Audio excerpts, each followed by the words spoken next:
Hello, everyone. Welcome to another episode of Binkhorsts and Blockbusters. I'm Kate, I'm Garrett. and today we're going to be reviewing 3,000 Years of Longing. But first, what's on TV?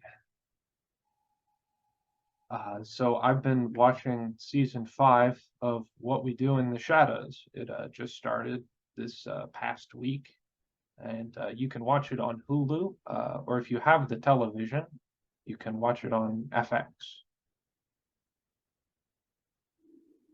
Yeah, what we do in the shadows is one of my favorite TV shows. I think it's really fun. It's to give a little an idea of what's going on. It's about vampires, and it's kind of like a mockumentary where there's a recording crew interviewing and documenting these vampires in their strange little rooming house situation in Staten Island or Long Island? Staten Island. Staten Island, yeah. Yeah, so it's fun, it's funny, the vampires are hilarious. I love this show and I'm excited to watch this season for sure. Yeah, I always have a good time watching it. It's always funny, and with television now, it's sometimes hard to find like that funny show. Like, it's funny, it's edgy, it's a little bit topical. Uh, Yeah, yeah, I agree. It reminds me of like how fun some of the great cartoon comedies like Archer and Venture Brothers are. It's also very like a smart comedy. It's not dumb. There's some lowbrow humor, but not a lot. So it's fun. Absolutely. Uh, Also new on TV this week to HBO, I started watching Full Circle, which is it's like a police like crime. There's stuff going on. The synopsis. Uh, There's an investigation into a botched kidnapping that uncovers long-held secrets connecting multiple characters and cultures in present-day New York City. Uh, Ooh. it's been good so far. There's a lot of mystery and like trying to wonder what everybody's doing and what's going on. There's like almost like a mysticism element to it, like almost like kind of cultish. Um, Hmm. but I'm not, like I don't know if that's misdirection, if that's symbolic, if that's what it really means yet. Um, Yeah. So does it have True Detective season one vibes, or is it more like Stephen Kingy? I would say it's more True Detective season 1 if you also had the perspective of like the villains or the criminals. Oh, okay. So because I think True Detective season 1 is nearly the pinnacle of what HBO can make in a single season. Yeah, it's phenomenal. I actually rewatched it. I don't know if we talked about that on one of our What's on TV segments, but I rewatched it recently, and it is just as good, however many years later. And I mean, it's getting up there in age too. That was a long time ago it came out. Yeah, I think 5 or 6 years, maybe more. Oh, more than that. I More than watched it that. when I lived in Indiana, so Oh, yeah. okay. Yeah, I Yeah. mean, and living in the middle of nowhere, Indiana, watching True Detective season one is a terrifying experience. Yeah, that makes sense. Yeah. Now, what was on your TV? Well, so speaking of middle of nowhere, I was actually camping for the last 5, 6 days, so I haven't been watching any TV. So this is your reminder to go out and touch some grass. Get out there in nature and enjoy nature's television because there's some, it's good to get away from the technology, throw your phone in the river, that kind of stuff. Really highly recommend. Eat some s'mores, I guess. Yeah, if nothing else, go outside, light some shit on fire, and have some s'mores. Yeah. Yeah, definitely into the fire situation, lighting things on fire. I think that's something we'll talk about in our next slide. Okay. Uh, Workers Unite. Yeah, go labor. Uh, So right now in America, there are a couple strikes going on. The Writers Guild of America, which has about 20,000 peoples in it, have decided to go on strike, and they've been striking since May. And just last week, the Actors Guilds have decided to strike along with them, and that's another 160,000 people that have all agreed to go on strike. Over 95% of each organization, voted to agree to go on strike. And this is going to really shake up the media industry for a couple years. Yeah, we're likely to feel the repercussions of this with television and movies being delayed in probably a similar way to how they were delayed in due to the pandemic. But that's the price we got to pay for making sure that our writers and our creatives and our actors down to everyone involved get paid fair wages.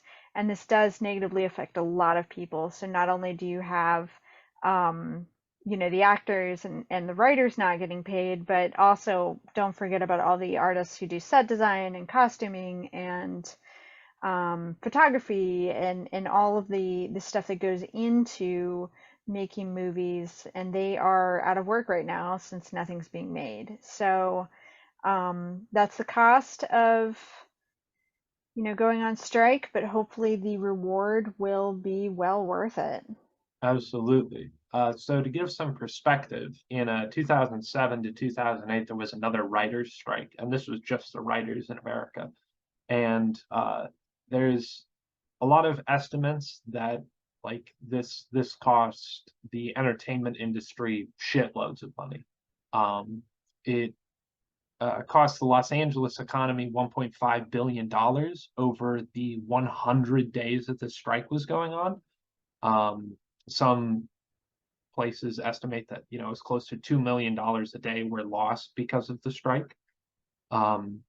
So back in 2007, 2008, the issue of striking was about this new media that was emerging, which was mostly digital content, and how writers would be able to profit off of residuals from streaming services, working on shows and things like that. Um, because at the time, so much of the uh, media landscape was different, where DVDs and physical media like that was such a bigger presence back then, and now it's uh, so much smaller that now we're again arguing this issue of how are these people getting paid from streaming media and who's working on it. So this strike is a lot about uh, earning more residuals from streaming media, minimizing the role that AI is going to play, creating minimum amounts of workers and minimum durations in their contracts for writers. Uh, so this is all going to hopefully culminate in the writers and actors having a lot more job security and a lot more of an idea of their compensation for what they're working on. Yeah, there's a lot of stuff involved, and the bottom line is that in the grand scheme of thing, that's not going to cost us as consumers too much more than Netflix is going to raise the price again, eventually. And so we're just going to have to pay that. We're going to pay what we want to pay for our media, and it's the executives that get paid millions and millions and millions of dollars who should be facing the brunt of this cost. But this is the struggle with capitalism Uh, and why we should burn it to the ground. yeah, absolutely. So a little bit more perspective. Bob Iger, who's a big wig over at the Walt Disney, corporation, old Mickey Mouse, he claims that the demands of the workers and strikers are not realistic, and that they're adding to the set of challenges that the business is already facing. Um, I think that's a bit of a ludicrous statement. Almost unrelated to this, he makes $27 million. He made that in 2023, according to how much they're paying him in bonuses, which is an absolutely insane amount of cash. In a completely unrelated topic, you may have seen there's a bit of a viral clip going around of Ron Perlman, who I know as Hellboy. He's a badass. He's a cool dude, and he says that there's an executive who has said that they're going to keep this strike going until people start losing their houses and apartments, and he takes great issue with that statement, saying, "You wish that on people. You wish that families starve. Well, you're making 27 fucking million a year for creating nothing. Be careful. Be really careful, because that's the kind of shit that stirs shit up." Uh, Yeah, and I think that the bottom line here is that most people in America are that close to losing their house and losing their, ability to put food on the table. So that kind of a threat, to the striking workforce, it doesn't carry as much weight as I think he thinks it does. so an anonymous source said that the Alliance of Motion Pictures and Television Producers says that they're not resuming negotiations until October, which is 150 days after the beginning of the strike, which is a really long time to go without a paycheck, and Yeah. is a lot longer to go, or a lot longer than the strike in 2007, 2008, which again cost the industry millions and millions of dollars. Well, and I think ultimately that's a bluff because while they can say that, that also will put every single film behind by a year. We're not just talking 6 months of filming, we're talking a year of production. So I can't really imagine that these studios are really going to lose a year of time to this deal because And that's a huge amount of money. yeah, because so right now we're looking at for 2023, some parts of 2024, most of the things that are coming out are more or less completed. They're not being filmed, they're not being, written, they're done. And we'll still get that media, at the frequency. But what we're looking at is in late 24, 25, even into 26, either those productions and releases and things are going to really suffer, they're going to be pushed back, or the crews working on them are going to be overworked because of, having 6 months in this year where they're not being worked on. So really, it's terrible for everyone involved, and I hope uh, the strikers get their demands met and end up having a higher quality of life after the sacrifice they're making now. Yeah, I agree.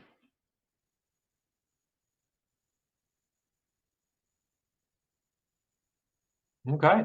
Well, I guess that's all to say there. Go So labor now, unions. yeah, go Unions. So we'll move on to our main event.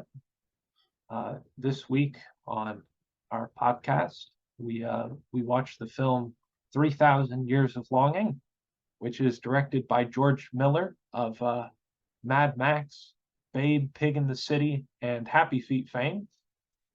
Yeah, Uh, which is just the oddest combination of things. I was very surprised to see those three movies together in a list, along with this one even. Like this is very different from all of those. I mean, it might be a part of the mantra of some people in Hollywood where they do, one for me, one for them. But I can't speak directly on George Miller. I don't know if he's said something like that. But yeah, it's different. I mean, I imagine, you want to do different things to keep your mind, from going to too post-apocalypse or too penguiny. No more Penguin sequels. I mean, I'd be okay with a March of the Penguins too, or another Surf's Up. Uh, we can have more Happy Feet. There's probably another penguin series I'm forgetting about. Oh, the Madagascar. We can have another one of those. No, thank you. The penguins are really penetrating our media. We're being overrun. But anyway, back to this movie. It is a movie about a genie or a djinn. Yeah, so this movie stars Tilda Swinton, which is one of our first repeat stars in the in our blockbusters landscape here, and co-stars Idris Elba as the Jinn. Yeah, these two are a very bizarre match. They're both very attractive in their own way people who are very much opposites. And I found that contrast to be very interesting and good. I like them both as actors. I've liked so many things that both of them are in. Stringer Bell on The Wire is a fantastic character, and Tilda Swinton is. I mean, my favorite performance of her is her being Gabriel in Constantine. Okay, I can see that. Yeah, she makes a fantastic androgynous weirdo character come to life.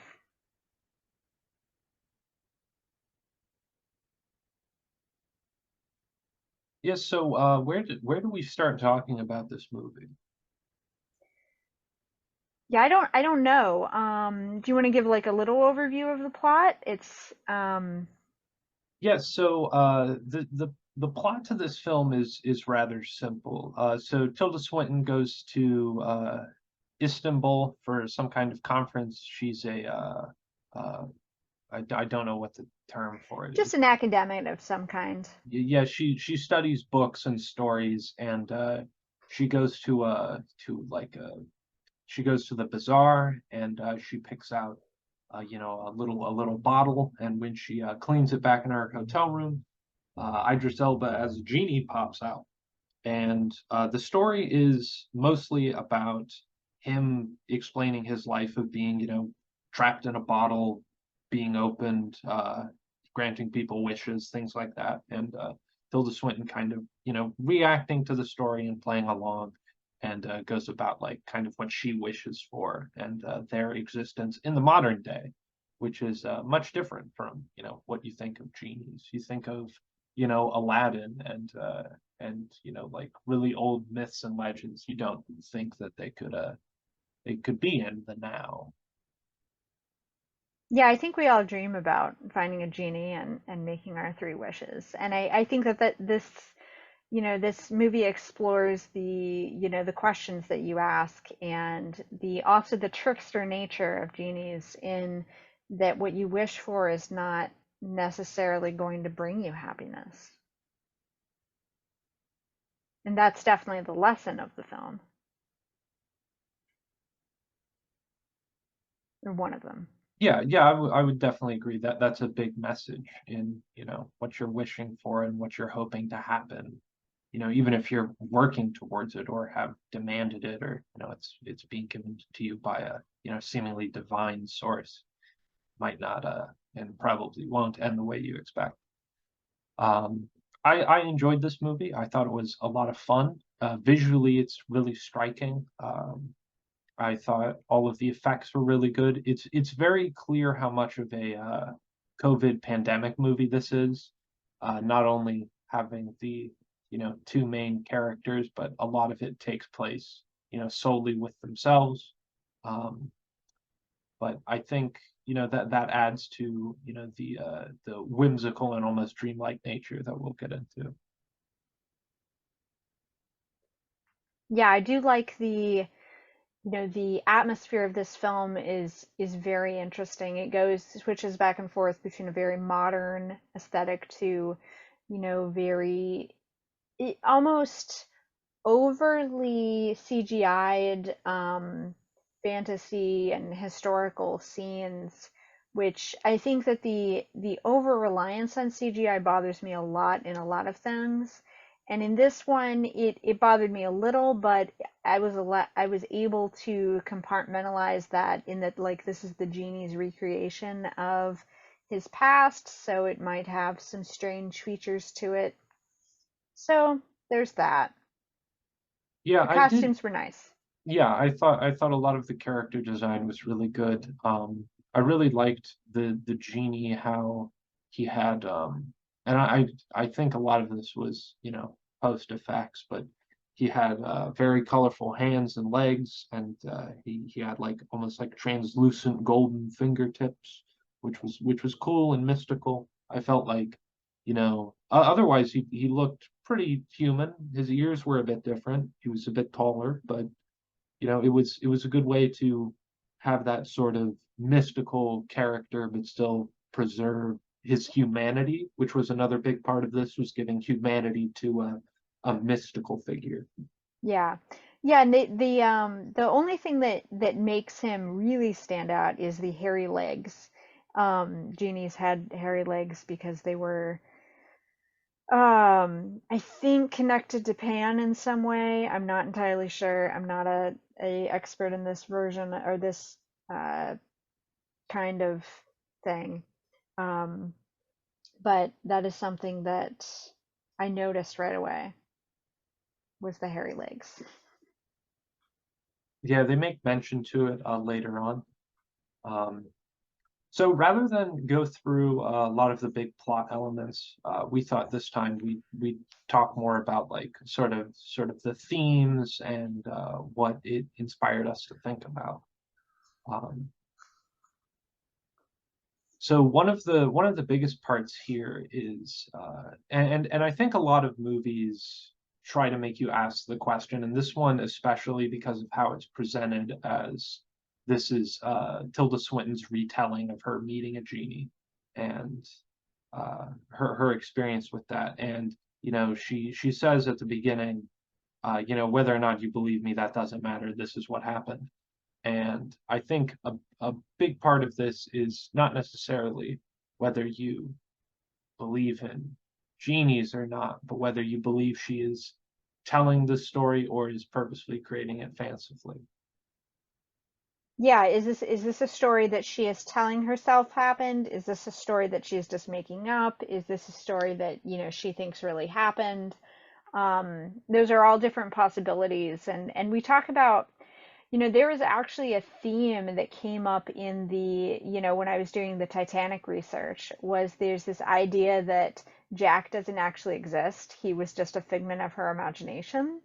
And while I think that that's absolutely crazy for Titanic, I think in this movie that theory is real. Like this all could have happened in her head or been completely made up. And it also goes back to that idea that we talked about of like romance being a story, and it's about storytelling. It's not meant to be based in any reality. And many of the stories that the genie tells are this kind of romantic stories of love really not working out and really failing in what these people want. It's also interesting that she thinks that she's very content with her life, but even before she finds the genie, she was seeing figures that probably weren't there, and that was shown in the scene right in the beginning when she's delivering her lecture. She sees a figure that looks like a historical figure from way back in the day, and she faints actually. Um, so whether or not she's having some kind of like psychotic break is a question. Yeah, so I really hate in movie discussions if somebody goes, "Oh, well, Jack wasn't real the whole time." I think that's stupid.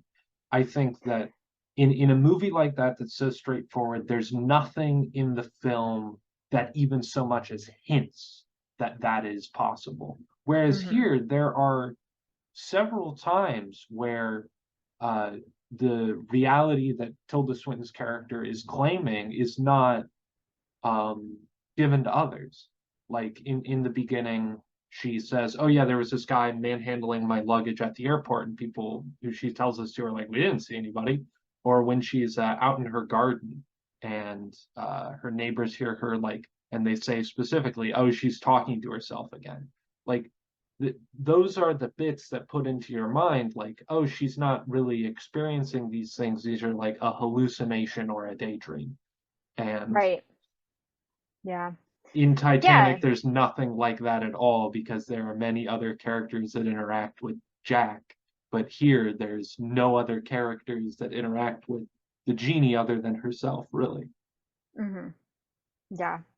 Yeah, that is definitely something that they put in there. And they also alluded to a time when she was a child and invented a or had an imaginary friend and wrote, stories about them and their adventures. And I think that again goes to the idea of, inventing something to cope with your struggles. And I think that's certainly something that a lot of us did in the pandemic. We had to do something to combat the loneliness and the longing for companionship and something more. And I think that that's the main theme of this movie is 3,000 years of longing for something. And what that something is a question that we've always all been asking, our whole lives, is what do we even want? What are we longing for? And this movie is thematically all about that question. Yeah, so I think in the beginning where she explains this like childhood imaginary friend that she has, and she begins to like explain to the genie, "Oh, she had this and she never told anybody about him." And she like used this as somebody that was around her all the time and was there when she had asthma attacks or whatever. But then she started like putting this into a story, and the memories, the appearances of this guy just started to fade. And then as soon as she stopped the story, got rid of the book, burned it, that daydream ended altogether. And I think that that's a big clue into the genie who is a part of her daydream. It's part of her like longing to have that thing, that person who's there for her, and gives her something to like think about and to personify the longing that she feels. hmm Um, Yeah, and I think that it's fun too to think about how, you know, as an introvert, you might feel lonely and you might have longing for something, but that longing might not be solved by a physical human being. And finding that human being that actually fits into that position might not ever be possible. So creating this persona, or having a pet, or having something there to guide you through the most difficult times is a normal human thing to do to process all of the stuff that's going on in your life. I think yeah, I I might be mean, crazy. no, I'd agree with that. I think, as a child, I had, imaginary friends or pretended in, worlds. As an adult, me and my friends, we group hallucinate with Dungeons and Dragons and things like that. Like, I think not only is it a coping mechanism, especially in children for like loneliness or things like that, but in adults, it's a way to escape, to experience something else. And I think that's a lot of what we see in this movie is her using this like idea of a genie to write her own stories and to you, you know not only explore herself but explore the world around her. um, Yeah, and I noticed in your notes you mentioned this response to trauma, and this was something that, like, inventing a story in response to trauma. This is something I meant to bring up during the Independence Day episode when we were talking about aliens, because one of the like leading theories why children especially will, and I'm not saying this is always the case, this is just a theory that's been put out there, where children would say they are abducted by aliens is because like they are being visited in the evening by maybe a family member or someone who's, doing bad things with them. And so they invent this, it's not, my, creepy uncle or whatever. It's an alien that comes to see them, and then they invent these fantastical stories about spaceships and whatnot in order to, process that and maybe deny the truth and, those kinds of things. So inventing something in response to trauma in your life is definitely something that people do. And I don't think that in her life she had, that serious of a trauma, but that is something that definitely came to mind in while reading this. Yeah, so we don't explicitly hear her say what her big trauma is, but there's a scene where she explains, "Oh yeah, I, was married to this guy, and we were happy together, but then that kind of faded over time." And you see a glimpse into like her photo album, and I think the last photo in the photo album was a sonogram, the picture of the child on the insides, and that was it, and there was nothing after that. So Mm, it is shown, not told explicitly, that she experienced that sort of trauma of losing a child.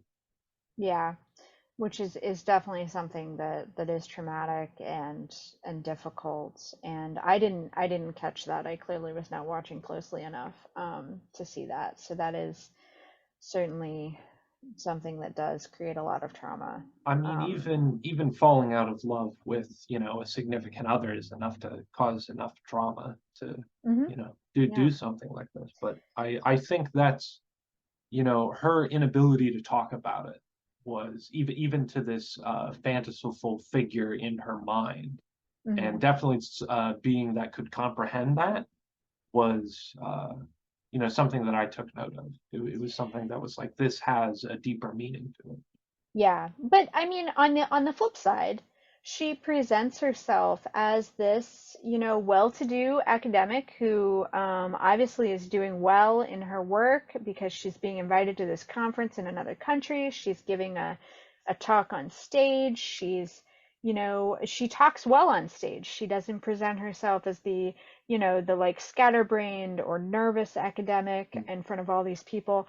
Also noteworthy, I think the entire crowd, every seat in the crowd was filled, which, if you've ever been to an academic conference and given a paper, there's usually three people there, and two of them are your teachers. And the other person's your best friend.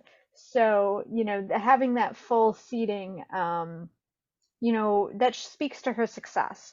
She's with a bunch of colleagues who are very upbeat and very kind and very supportive. The one that actually buys her the genie lamp. And they Um, all meet her at the airport. They all are there for the airport pickup, which is a big sign of respect and friendship there. yeah, yeah, like they want to spend that time in the car ride with her. They want that. And she also, she enjoys her work. She doesn't, complain about, the troubles of academia, that which, most of us would do. Um, and she seems very happy in her job and her career, and she for a woman to be that feel that fulfilled and well respected in her career is a success in itself. I mean, that's really great. And even though she has all these friends, she is an introverted person and she does want to spend that time by herself, and she doesn't feel the need to have a spouse or children or um, family that's significant, in her day to day. And I found that to be very, inspiring, as an introverted person who, my family lives all the way across the country. And, I spend so much time doing the things that I enjoy, and I enjoy doing them by myself. And I've also found that I don't actually enjoy doing like my sewing and my crafts and stuff, I don't really enjoy doing them with other people. I mean, there are certain things that I do, but I find that time alone is very important to me. And I think that they emphasize that she feels that this is important. On the other hand, she is longing for something more. She does struggle with to try to identify what that longing is over the course of the genie's discussions, and I found that to be very interesting. Yeah, so throughout her discussions with the genie, she comes back to like this point of like, well, I'm very content. I don't want to wish for anything, and more importantly, I don't want to be tricked by what I wish for, which is a big thing in the mysticism of these wishes and genies, that they're tricksters. Um, Hmm. Yeah, and even things like, yes, every wish that is wished by around the genie is a ends in a problem for sure.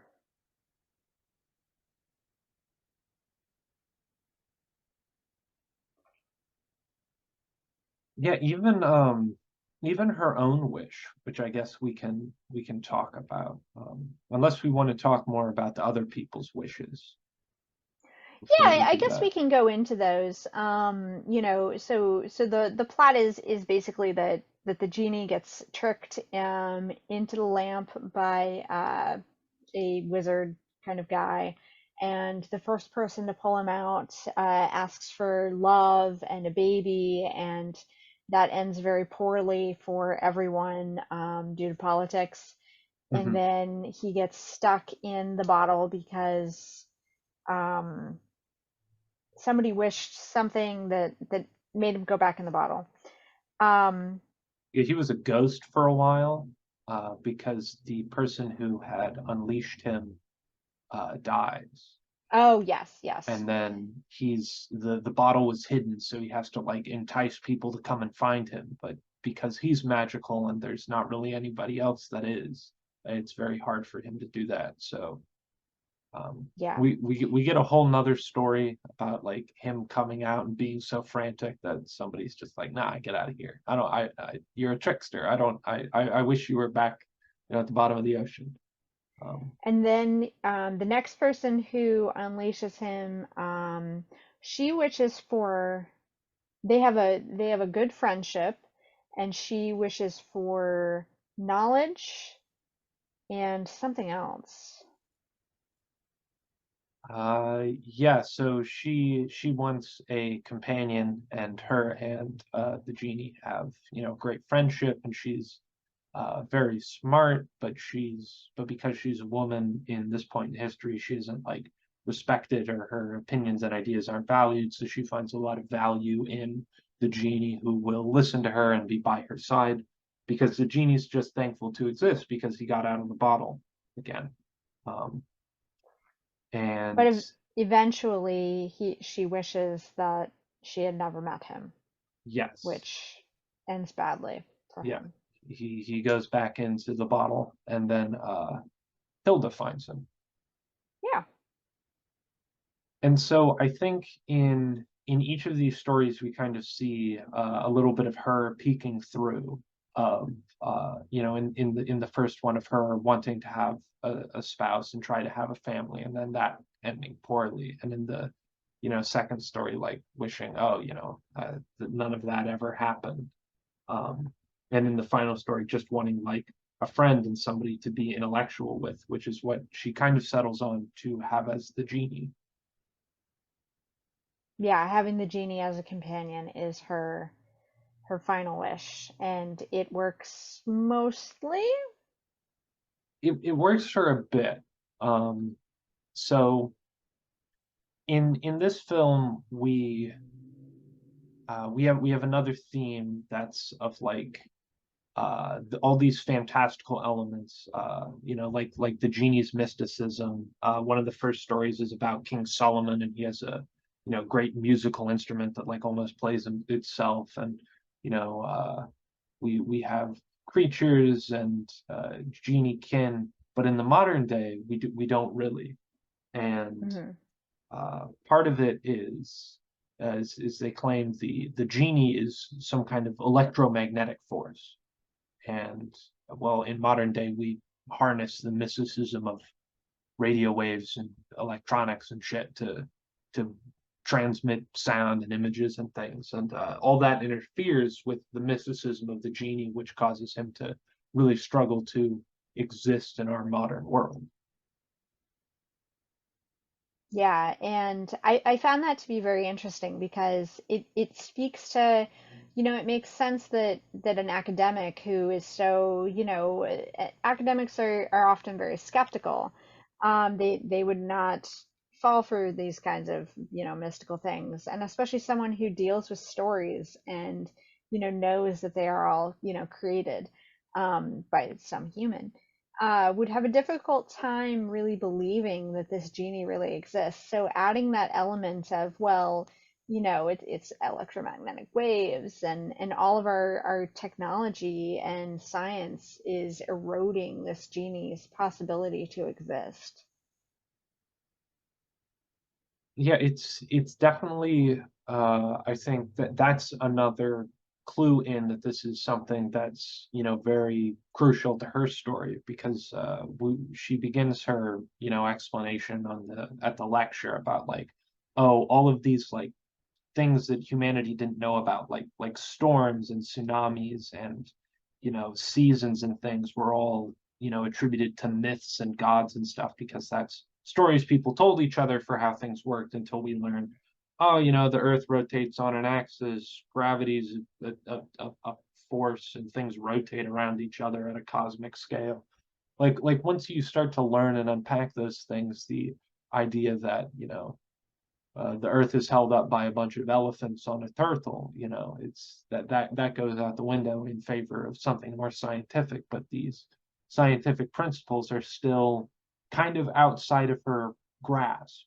Like it's very a surface level understanding of how these things work, so she adds that to the genie, um, because she's not an expert on science, she's an expert on stories and literature and ideas.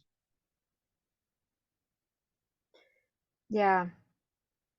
Yeah, and neither are we. Like, we don't, I think that that's an important thing to think about is that, as much as we might know more about science and we can learn more and the knowledge is out there, on a, layperson level, I don't know how Wi-Fi works. I don't know how, heck, electricity still is not something that I know a lot about. Magnetism, electromagnetic waves, all of the radar.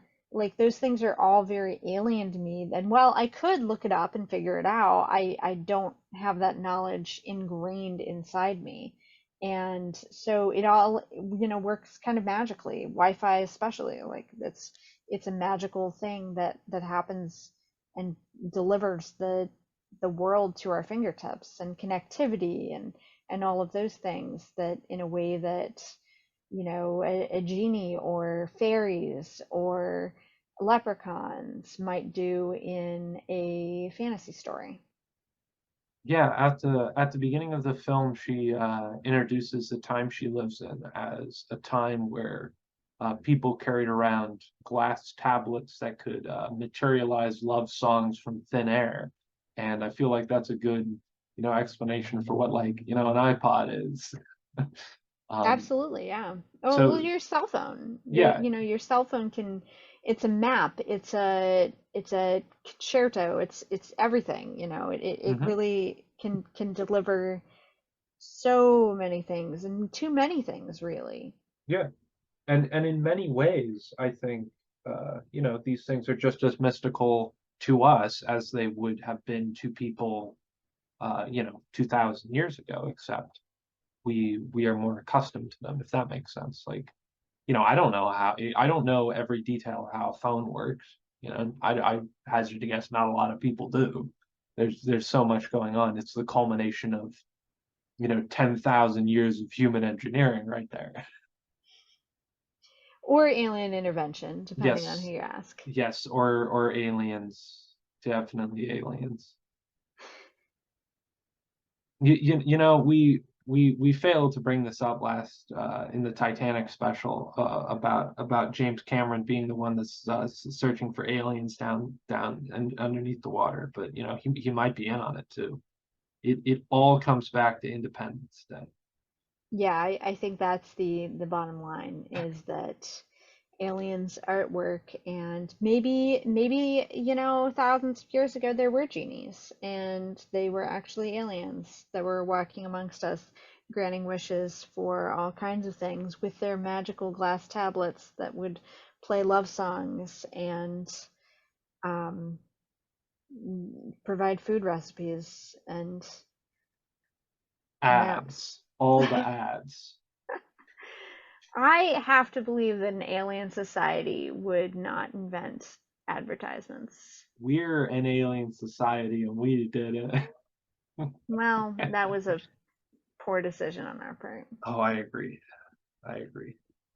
Uh, so to get slightly back on track with the genie. So eventually Tilda Swinton's character wishes to satisfy the genie, because if the genie doesn't get wished upon, then something bad will happen. It's implied, and he'll probably go back to being trapped in this space um, because of his curse. But if so she wishes for love and companionship from the genie, which is part of the last story that we hear from the genie about who he was last with. And throughout the story, there are many people that have lusted after the genie. And Tilda Swinton, well, she's created this character who's very irresistible, very handsome person, and she wants them and takes the genie back to her life in London. She carries this daydream from the hotel room in Istanbul all the way back home, and it kind of seems to dominate her life for a while. Yeah, as manias can do. Well, you know, often I think, because, you know, I daydream. I have, I spend a lot of time, just lying awake and bored thinking of stupid stories. But like, I think sometimes you think of a story or like an idea, and that does stay in your head for a while. Hmm. Um, Oh, absolutely. I you, mean, I've been daydreaming about owning a house since 2021. It's terrible. okay. I was thinking more like high concept things, like being a space pirate or a wizard or something. Not, Yeah, yeah. Well, I you know. mean, both are equally unobtainable, so I think we're on the same page. Yeah, but you're just making it sad now. No, but I know what you mean. Like I have definitely, wanted to write stories before, and I'm not a very good writer. But you imagine characters and you imagine, doing things and living a different life and daydreaming about, being on the Titanic and it not sinking or you getting into the lifeboat. Um, but yeah, that can become all consuming, and this is a coping mechanism for boring times for sure. I know a lot of people have had boring jobs. I know you have, where you need to daydream and think about something else other than the monotonous task of capitalism. I daydreamed about having a chair at one job, just Yep, a see, chair, just a chair, not a uh, spaceship, nope. not endless bags of M&Ms, a chair. I, just a stool, that it started as a stool, then it graduated to daydreaming of chair. Yeah. Yeah, we all have big dreams here in the anti-capitalism podcast. One Um, day it'll be a cozy chair company. yes. I also daydream about sandwiches that I've had in the past. So, moving on. Yeah, so she invites this genie back to live with her and be like a more a part of her life than just this idea she has while she's in Istanbul. Like I think sometimes, if you go places or you travel around and you get a part of the culture, like you start to see a lot of yourself in those places. You start to feel more connected to it if you're there, especially. And I'm sure that because people said, "Oh, well, haha, you might have, this guy you saw, he might have been a genie," like that implanted the seed there. And she might not have, or she probably wouldn't have had that same experience if she would have went on this trip to, uh, North America, or maybe like somewhere in Asia, or somewhere more so in Asia, and had, a daydream about like maybe a mythical character there, or a literary character or something like that. I Yeah, think it would have been it's totally certainly different. interesting. Yeah, it's interesting to think about like different how the different mystical ideas or traditions of a place can would have changed her daydream. And that's fascinating because I mean there's so many different myths out there. Even, Arthurian legends and fairies and stuff like that from England would have been interesting. But the genie and the wishes, that is certainly a I guess Middle Eastern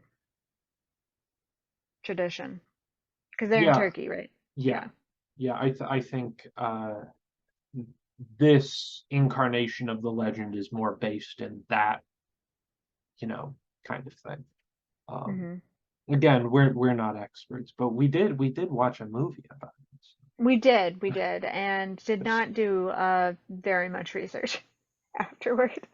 I mean, this is one of So, those films that I don't think I couldn't find a lot of research about. I couldn't find a lot of material about like its yeah. production or development. And I think that this is, a good time to talk about, maybe the failings of this movie. So I watched this movie 2 or 3 weeks ago now, and, while the themes are still there and the plot is still there and the mood of it is still there, I'm not sure I took away as much, permanently. I remember thinking about it immediately and there were a lot of thoughts.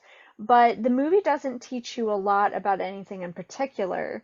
I'm not sure how much of it is actually based on any kind of traditional stories for Jin, or um, So if any of the characters are real.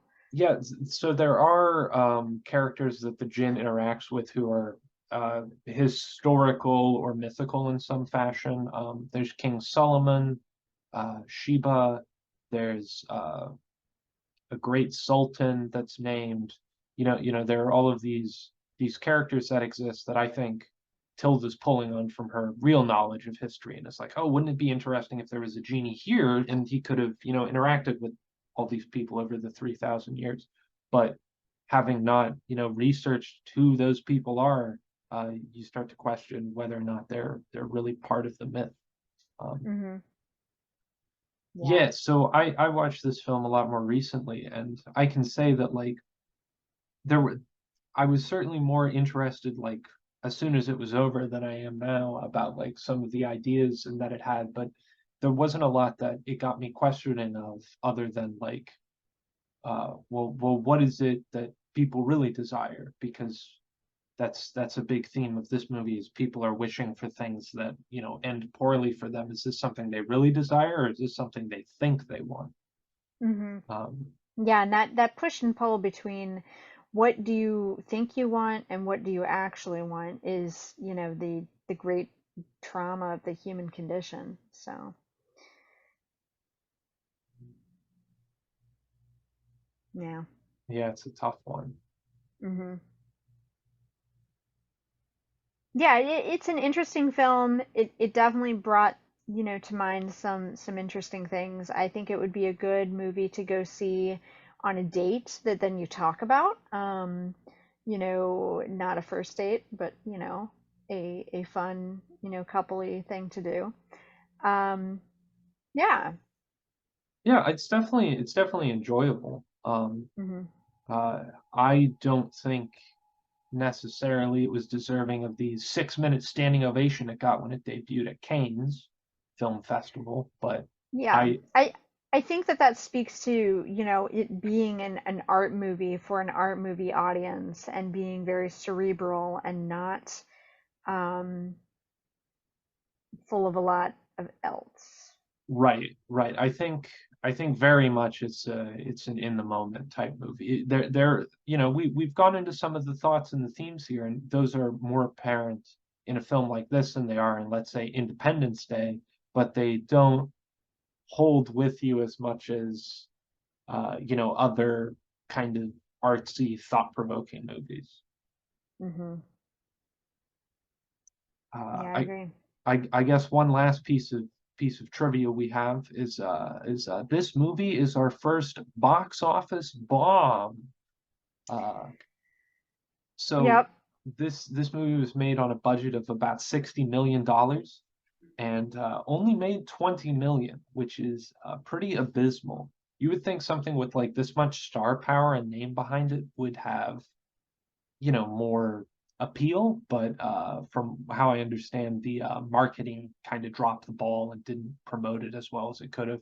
Not to mention it was produced during the pandemic and only recently came out, so it's still in that gray area of, are people going to the movies? Are we doing movies in theaters anymore? What do we know? Yeah, and I think so. I found out about this movie because some friends of mine watched it and they recommended it, and for a lot of the reasons that we've talked about it, as it is very thought provoking. But that being said, like I didn't see any trailers anywhere. That I also avoid advertisements at all costs. So maybe I'm not the person who would have seen it anyway.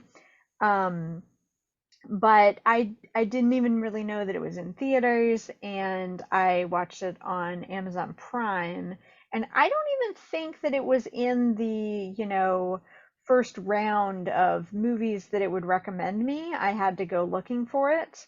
It also has a title that's difficult to Google because I forget how many years of longing there are. Yeah, I thought it was 1,000, and I think when you told me about it, I thought that's what you said, and I couldn't find it that way. Uh, Yeah, well, and because I just can't remember. I don't remember things. So well, I I do think it not being a part of, like, the streaming services algorithm is a problem, especially for these big projects of like, well, how on earth is this going to get the reach if it's not easy to be searched for and being pushed? Um, it's not like this is a small film with small stars. This is, big hitters. They're all big names that we've mentioned. Yeah, yeah, they're big stars, they're big director, big effects. I am curious as to what they spent $60 million on, but I I understand it was happens. I was thinking about that too. I think it would be interesting if we could ever figure out how money is spent on movies, because I don't get it. Like I don't know enough about the industry to be able to tell you how you spend $60 million. Like, Yeah, and with something like Titanic, it's very obvious what he spent $60 million on. right, they Like built a boat, but for this, they, yeah. a couple rooms here and there, a couple locations, spending money on CGI art and things like that. Obviously, you have to pay your actors and extras, as we discussed earlier, and your writers and things, but like, I don't understand money. Like, I don't understand where this all goes. And this doesn't even contribute to the marketing budget, which for some films is as much as the movie costs to make, which Yeah. is even more crazy. Um, Yeah, I mean, it must have been in the effects and the CGI is it must be where all the money came or went to or came from. But yeah, that number for this movie seems rather high. But that being said, I don't know what other movies like Oppenheimer, I don't know how much they spent either. So, Yeah, um, like we've talked a few times about how much money the movies that we've seen have costed, but like, Reservoir Dogs only being, I think that was $1 or $2 million, like that kind of shows. Whereas this, like the $60 million here doesn't show, but I think what 80 million for Titanic, that did show. It's very hard to kind of understand. But I think that's part of the movie industry is they make these big ass budgets, move money around to various people who, as we mentioned before, don't deserve it, and then you know that's the industry. That's how it works. Yeah, I was just doing some Googling to try to find something comparatively out of the movies that we've watched so far. Burn After Reading had a budget of 37 million. Of course, that was in 2018 or 2008, so it's probably comparable now. So yeah, it's interesting that they spent that much money to make this film. So I am as curious as you are to figure out where that money came from, and how much of this money goes to the executives too, and isn't a direct cost of the production of the film, whether that's in the effects, in the costuming, in the actors, in the writers. That would be interesting to me too. And is there a craft service table that's full of golden eggs that executives are eating while they watch the Yeah, production? and another big part of this one is it moved around filming locations a few times. So it started filming in Australia, and then they moved, I believe, back to somewhere in a more appropriate place for the film. But Hmm. it's hard to know how much that contributes to. That's Um, true. Yeah. because like there's a scene in Indiana Jones and the Temple of Doom where they're on a bridge, and apparently that scene was filmed, in a lot. There was a place on location, and then they did a whole nother part of it somewhere else, and it's said to take place over like three continents. So you really have to wonder like efficiency. Yeah, yeah, there is some efficiency scale to be had here to be able to get the perfect shot. And I think that's something that we love about movies is that, when we're in the moment, we don't think about these things, but it is certainly fun to think about in retrospect of, the work that goes into it, because it is a lot of work to make movies and to write movies that have great, powerful themes that are interesting and evocative of emotion and thought provoking and all of that jazz. Yeah, it's definitely worth it. It's the thing that keeps me coming back to movies and enjoying them and watching them is, at the end of the day, this is a culmination of just about every kind of art there is to tell a story.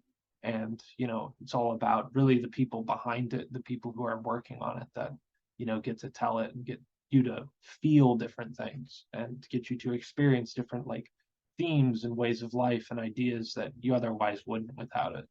Um, it's immensely valuable, and I'm glad to have gotten the perspective from this one of being able to kind of like look inward and see this person's story, and in many ways feel like the same things of like having your daydreams and of trying to figure out what you really want and if you really want. So what did we learn? Well, so this got me thinking about, what I would wish from a genie. And I think it's a theme of most stories about genie is that the genies is that they will trick you into making a mistake and make the wrong choice. And this is actually a hilarious episode of what they did in the shadows, or what they do in the shadows, of like wishes and wish making. um, so I've been thinking about what I would wish for if I could wish for anything.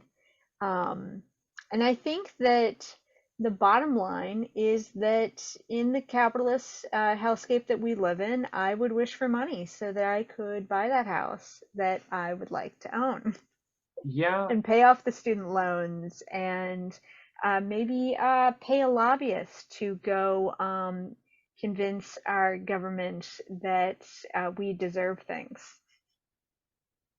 yeah, like when it comes down to it, that's what I want is money. Yeah, Uh, money is given the capitalist hellscape that we live in, I think that the money is the only answer because it can actually do good when it's put to the right use. I mean, it can certainly turn you into a terrible person, and I right, think right, that's the right. moral of usually the money turns you into a terrible person, as part of the genie story. And I think that most of the big questions of like solving world hunger or having world peace or stuff like that, they come with very heavy baggage of the trickster doing the trick on you. Like you're going to solve world hunger, but how are you going to do that? It's going to be through some terrible Yeah, means, you like you maybe like Thanos snap half the population away, yeah, that could be one. Or, just turning the entire globe into, a wheat farm and we all, or a rice farm and we all get to eat rice every day and that is all we get. And and somehow it increases global warming to the point where we all die anyway. Um, and things like that, like I went to reverse global warming and then we suddenly end up in an ice age and it's like the day after tomorrow happening. right? um yeah, so there are a lot of consequences to the big wishes. And well, and then if you asked for the money, like they might hand it to you in Bitcoin, then what do you do? Or Like it you turns really got to out be. the genie robbed the Federal Reserve. Yeah, the money is all counterfeit or um in pesos or something like that's really small. um yeah, be careful what you wish for is what we learned in this film. Which is the defining lesson from every genie fable or story is be careful what you wish for. And it's almost weak that that is the like modern interpretation of such a myth and legend that it's still be careful what you wish for. But in a way that's it's still true. It still is very accurate and holds to this myth and ethos, and it's important to keep that in mind. I don't think it's any less legitimate despite how cliche it is.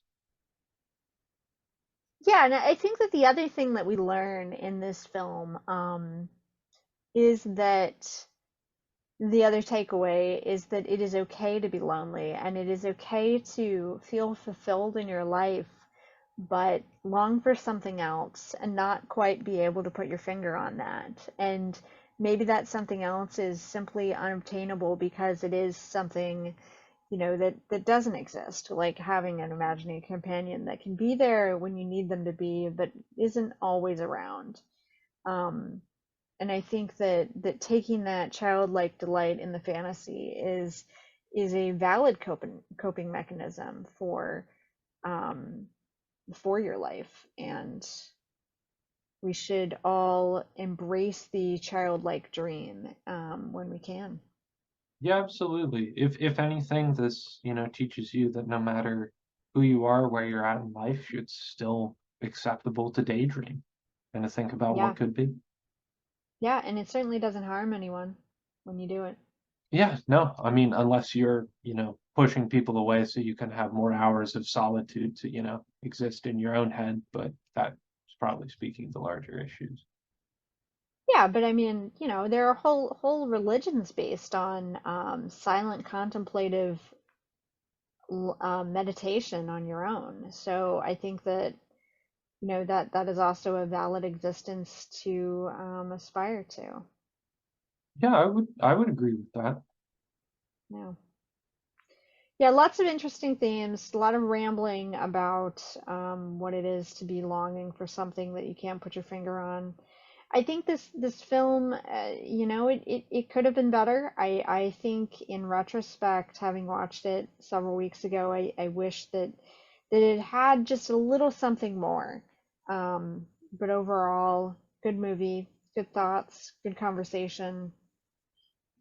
Yeah, if I'm if yeah. anything, it's at least thought provoking. It's something you can watch that'll keep your attention with the visuals and then also make you think. Yeah, it is a very pretty movie. I will definitely say that. Oh yeah. Yeah. Okay. Well, the moral of this story, if you find a genie, maybe get your head checked and wish for some cashola. Yeah, yeah.